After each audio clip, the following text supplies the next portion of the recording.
Over the last couple of months, I've been using the Samsung Galaxy Note 9 as my main phone. Today I decided to talk about the specifications of the phone and review them to let people know if it is worth buying. This is the Note 9 specs video.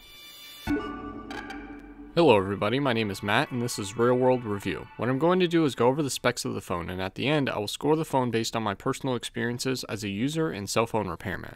If you have any questions, leave them in the comments section or on Twitter at MattofRWR. Let's get started. To start, our first category is the outside hardware. Let's start with the display.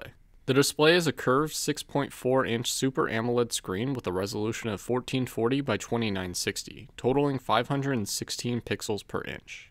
The screen is very bright at a max of roughly 710 nits, but it is capable of hitting 1050 nits.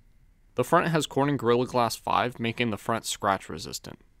The screen to body ratio is about 84% and looks amazing. The screen ratio is 18.5 by 9, just like the Samsung Note 8. Let's talk about the rest of the front.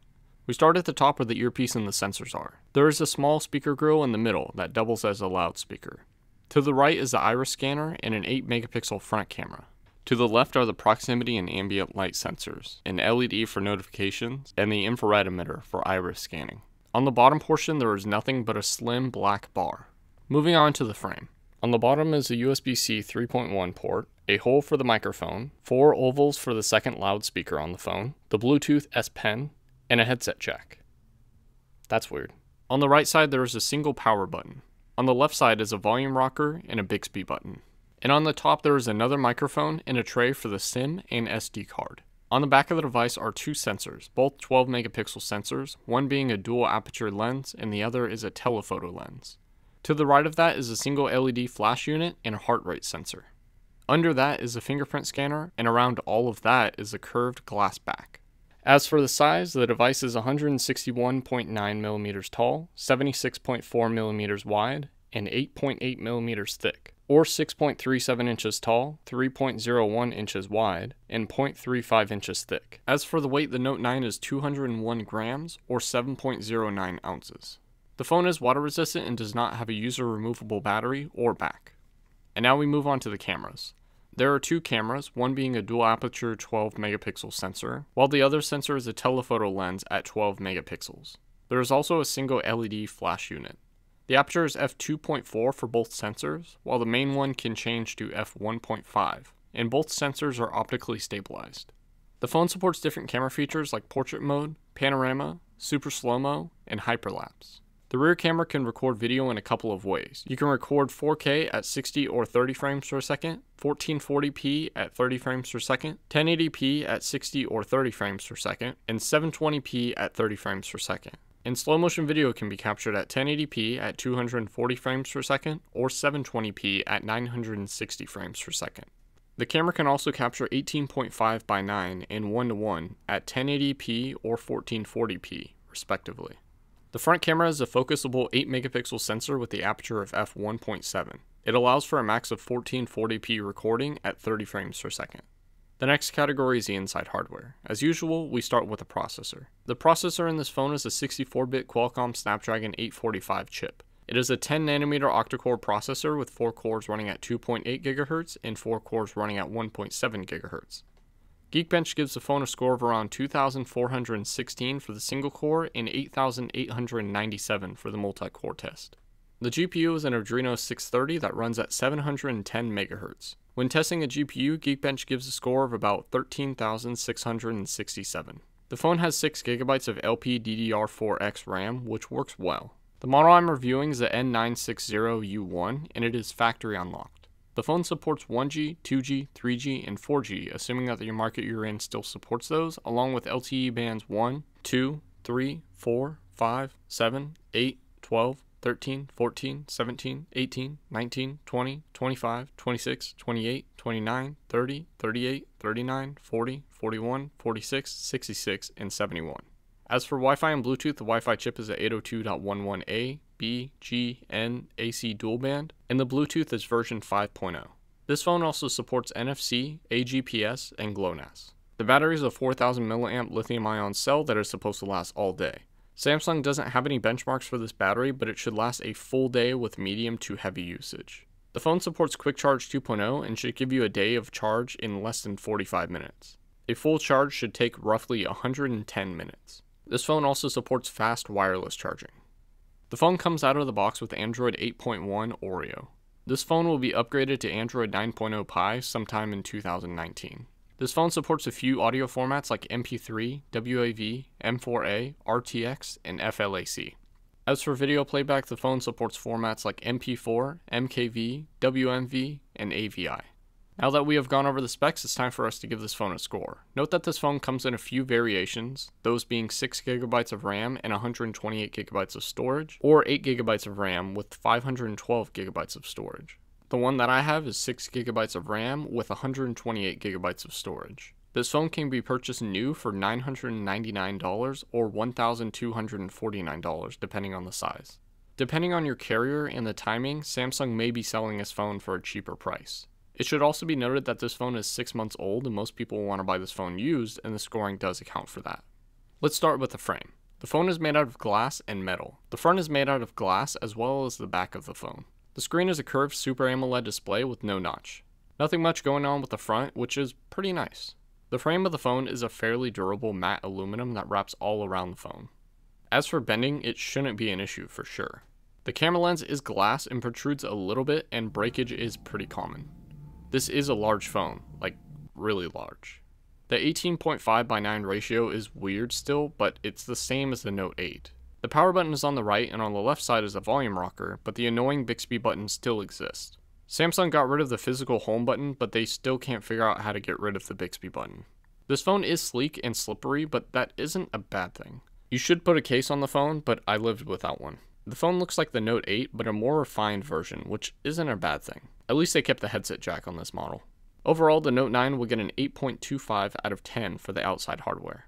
Next is the screen. The screen is a curved 6.4-inch Super AMOLED display at 1440p. Just like the Note 8, this screen looks amazing. Samsung decided that 6.3 inches was not enough, so they added an extra 0.1 inch to the screen. The lack of the notch is pretty nice, but it would have been nice to have a little bit more screen, if possible. Like I said, the screen is set to 1440p, which is 2K, and Samsung always figures out how to make these screens look amazing. The screen is super bright to the point where it sometimes actually hurts my eyes in dark areas. This is one of the brightest screens that I've ever seen on a phone, and I would assume that screen burn-in is easy to prevent, but it could still happen. Really, the screen is pretty much the same thing as the Note 8, but it somehow looks a little bit clearer. Overall, I would say that the screen gets an 8.5 out of 10. Next is the inside hardware. The Snapdragon 845 processor is the best that you can get at the time of filming this video, with Snapdragon 855 around the corner. The chip is almost a year old and still works perfectly. Also, with 6GB of RAM, it runs like most flagship phones today. The 4000 mAh battery is amazing and will actually give you the chance of getting 2 days out of this battery. The dual loudspeakers are also amazing, just like the Samsung S9 Plus. Like I said before, the headset jack is still here, but I rarely use it nowadays. Memory card support is still here as well, but filling up 128GB or 512GB is going to be very difficult. The phone definitely warms up, but not as bad as the Note 8. The phone is water resistant as usual, but you shouldn't be dunking this phone underwater anyways. The phone still supports fast wireless charging, which is very convenient.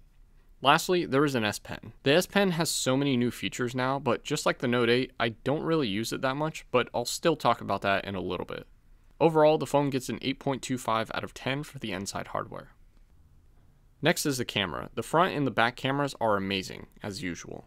The cameras are essentially the same thing as the S9 Plus, with a dual aperture and telephoto lens. The pictures come out looking bright and full, as you would expect, and the night shots look absolutely amazing. Still a little bit saturated, but that's pretty much how most Samsung cameras look. Just like the S9 Plus, live focus, which is what Samsung calls portrait mode, is still weird to use. It's just a clunky app feature, but the shots still look nice.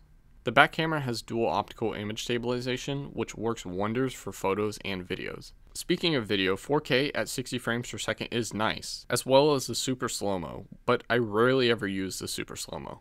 The app is, again, awkward to use with the super slow-mo part. Sometimes it looks pretty cool though. The front camera looks nice, not as nice as the Pixel phones, but the focusable portion is still pretty awesome.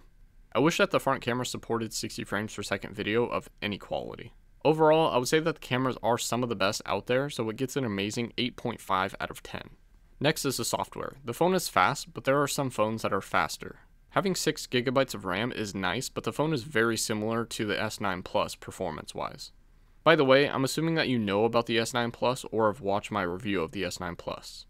Samsung Skin does wear down the phone a little bit, but it doesn't make it too terrible. The phone runs Android 8.1 Oreo, which is starting to get old, but Android 9.0 Pie is coming out soon. The phone has the always-on display, which I find pretty cool and informative.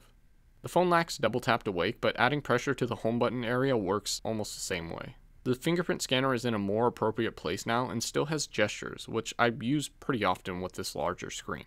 The launcher is pretty nice, and it's pretty much the same thing as the S9 Plus launcher, so it feels kind of old to me. Speaking of, the phone is essentially the same thing as the S9 Plus software-wise, except for one major feature, the S Pen. The S Pen is fun to use now because of the supercapacitor and Bluetooth support in the pen, which acts like a battery and also allows you to trigger the pen from far away. You can set the button to different options when you hold it, click it once, or click it twice. This leaves a lot of customization for the S Pen, not to mention all the normal stuff that the S Pen can do. Like I said before, I don't use the pen that often, but I gotta admit this new one is pretty cool. The software never gets put into the scoring, but it gets a solid 8.5 out of 10. The last score is the future-proofing score. The phone is 6 months old now, but it still feels so new. As of filming this video, this is the best Samsung phone that you can buy, but by the release of this video, this probably isn't gonna be true. Android Pie is 9 months old as well, and this phone does not have that. The S9 Plus does, but the Note 9 doesn't, which is weird. Still, this is the newest Android operating system for most flagship phones. Water resistance, wireless charging, a headset jack, and memory card support makes you know that this phone will be relevant in the future. The screen is amazing, but there's always a chance of screen burn-in if you leave the screen on a lot. Having a USB-C 3.1 port is definitely a good thing for the future, along with having a powerful Snapdragon 845 chip. With this said, the Snapdragon 855 chip is around the corner. 6 GB is still a good amount of RAM and should be good for the next couple of years. Having a stereo speaker setup is amazing to me and means blowing the speakers won't happen as quick as other phones. Overall, I would say that this phone is future-proof and gets a 7.25 out of 10. Add up the scores and the phone gets a 40.5 out of 50, or 81%. Samsung phones are always amazing. The design and the camera are so difficult to compete with, but the software always needs work. At $1,000, it's so difficult to recommend this phone, even though the score is pretty high. I mean, the OnePlus 6T is a direct competitor to this phone, and while the OnePlus 6T is obviously lacking in some areas, the $550 OnePlus 6T gives the $1,000 Samsung Note9 a run for its money. Still, the screen on this phone is very hard to beat. The S Pen and the larger battery make this phone a good choice for someone who's looking for a newer Samsung phone. It is debatable to whether or not to upgrade if you have a phone like the Samsung S8 Plus or the Note 8, but if you have a S7 Edge or a Note 5, it is definitely time to upgrade. Oh yeah, there's no notch either, so that's a plus. And that's it. Let me know what else you want me to review in the comment section below or on Twitter at MattofRWR. And I have a question for you. Do you think that the S Pen is a gimmick or a must-have? Let me know, and feel free to follow me on the social media listed above. Also subscribe to my channel so you can see the basics video. And click that bell button so then YouTube reminds you when that video does come out. Thanks for watching.